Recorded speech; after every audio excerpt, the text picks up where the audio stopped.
Fiditra ao anatin'ny fampianarana eo anivon'ny sekoly miaramila Akmil Antsirabe kosa ankehitriny ny fampianarana ny siansy ny fiarovana na ny science de la défense ho fanatsarana ny fiofanana sy ampivelarany fahalalan'ny manam-boninahitra malagasy no tanjona amin'izany deo rahantsika ny fanasavana. Nisokatra ny fampianarana mikasika ny siansa ny fivoarana na ny science de la défense eo anivon'ny sekoly miaramila Akmil Antsirabe. Tafiditra amin'ny fanatsarana ny fiofanana eo anivon'ny sekoly miaramila ihany ary ampivelarana ny fahafahan'ny manam-boninahitra malagasy ny tanjona amin'ny fanokafana ity fampianarana ny siansa momba ny fiarovana ity. Nisy ny convention signiary natao amin'ny ministèren'ny fiarovana sy ministèren'ny fampianarana ambony izay ametrahana zany ny akademia miaramila ho lasa pôle universitaire. Zany hoe manomboka amin'izao zany dia misy filière vaovao vao nisokatra voalohany indrindra eto Madagasikara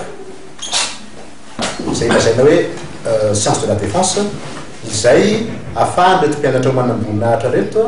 ho an'izay natanteraka ny mémoire ny hatramin'ny farany azahoana ny hoe licence en science de la défense izay diplôme d'état sy ny avy ny président ny université, ny doyen faculté des lettres et des sciences humaines sy ny commande ny akademia miaramila. Ny antony dia tsotra satria ro sekoly miaramila any ivelany rehetra mpanofana mpianatra manam-boninahitra ho an'ny foloan-dany dia efa manana an'izany fenitra iraisam-pirenena zany daholo. Itsika kosa zany dia miezaka hampatonga an'ireto mpianatra manam-boninahitra reto akoatra ny maha miaramila azy dia mbola manana fahalalana manokana akapobeny mikasika ny fiarovana satria asa-piarovana ataon'izy ireo hiaro ny tanjona ny fanjakana, hiaro ny vahoaka sy ny fananana. Fampianarana izay arahan'ny mpifanao manam-boninahitra eo anivon'ny Akmil ary azona ny mari-pahaizana licence, mari-pahaizana avy amin'ny université ary omeny ny sampam-pianarana soratra sy siansa maha-olona na ny faculté des lettres et des sciences humaines. Misokatra amin'ny faculté des lettres et sciences humaines ka nijerena zany atambatra ny elo hoe inona no fiarah-miasa azo atao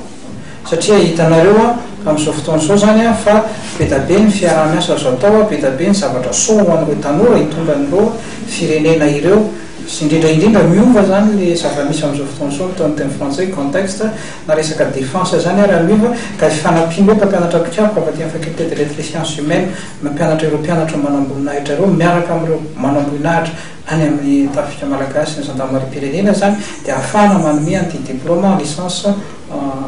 science de la licence de la défense tia amin'ny ankapobeny zay malaka ny teneny général teo diplôme mpanjakana io ary diplôme eken'ny partenaire rehetra na eto toerana na any ivelany zany hoe ahafahana ireo manam-boninahitra mbola manoe ny fianarany. Ny mpifanao amin'ny Akmil ny amin'ny mivantana andiany fahaenina amby roapolo sy fahafito amby telopolo no afaka manaraka ny fampianarana momba ny siansa ny fiarovana. Anisan'ny fanamby apetraky ny amin'izy ireo ho amin'ny ho avy ny tompon'andraikitra ny anokafana ny fampianarana ho amin'ny sivily.